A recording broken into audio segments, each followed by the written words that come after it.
Hello and welcome to Larissa's Kitchen. Today we're making barbecued ribs. Now anyone who's taken a beginning chemistry class knows that sugar plus flame equals carbon. And in my book, that's not food. So only the first 15 minutes of cook time for these ribs will be done on the grill. The rest will be done in the oven. We're going to be using baby back ribs for these barbecue ribs. Not only do I think they taste better, but they're so much easier to prepare. We don't have to peel out any of this membrane, and we don't have to do any parboiling. We're also going to need about 4 cups of barbecue rub. Now, that's from the summer shorts, so you can check that out.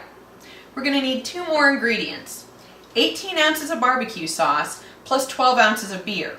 Now, I'm going to be using a black ale. You could use a Belgian-style ale, a lager, or a Pilsner, but I don't recommend you use anything flavored like this pumpkin beer or blueberry beer. We'll be mixing the beer and the barbecue sauce together, and we'll be putting that on before these go in the oven. Okay, we're going to be liberally seasoning these barbecue ribs on both sides.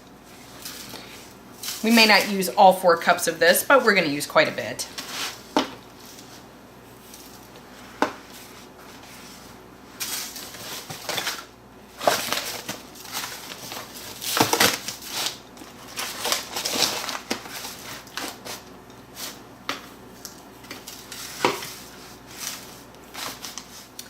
And I'm coating these in the pan because whatever excess barbecue rub we use, it's going to stay in the pan, and that'll just be part of our barbecue sauce.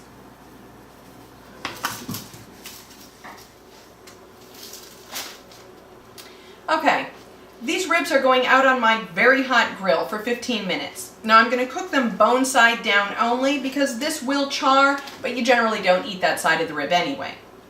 They're going to go out for 15 minutes, and I'm going to turn it to low as soon as I put the ribs down.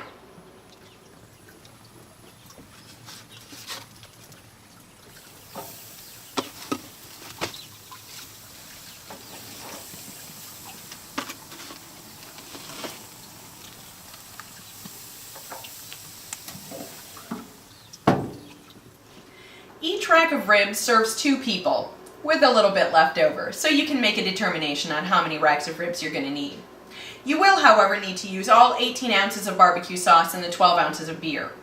Now, if you don't want to use beer, you could use apple cider or apple juice. I've used both, and they taste delicious. We will be bringing those ribs back in the same pan that they were taken out in, so all of that extra barbecue rub will go into the sauce, and it's going to be spectacular. Alright, now in order to get all of this barbecue sauce out of here, we're going to pour about 4 or 5 ounces of the beer into this bottle, shake it, and then the rest will go in here.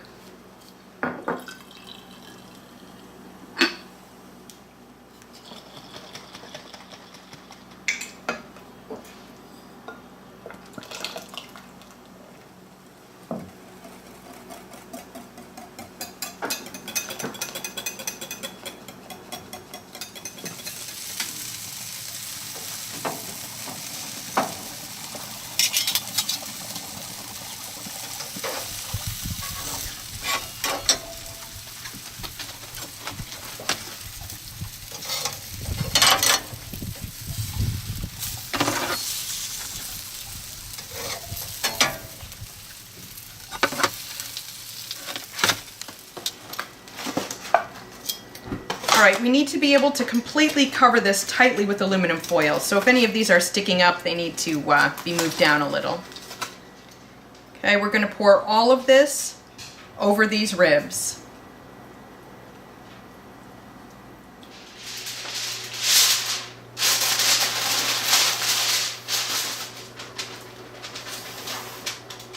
Okay, this needs to be very tightly sealed because these are going in the oven for at least 2 hours and 30 minutes. Now that number is going to actually depend on how thick and meaty your ribs are. If they're kind of skimpy and thin, 2 hours and 30 minutes is sufficient.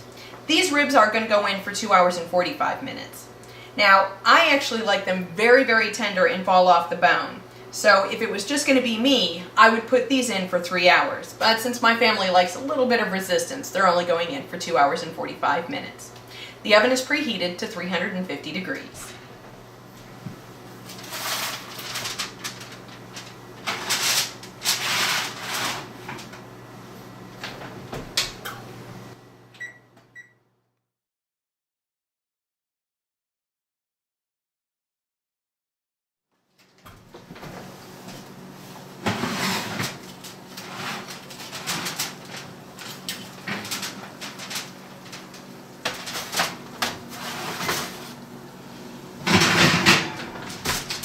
Okay, we're going to take off the foil. We need to be very careful of seam burns.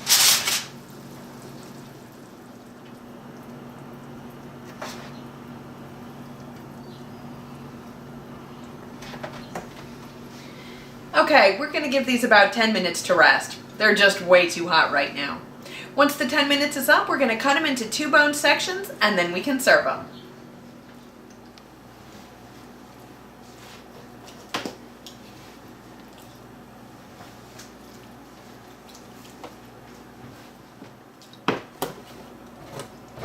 Don't waste any of this delicious sauce or this rub.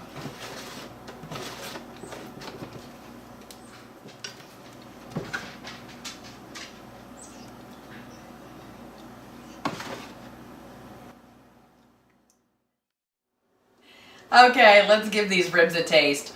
I know this is going to be messy.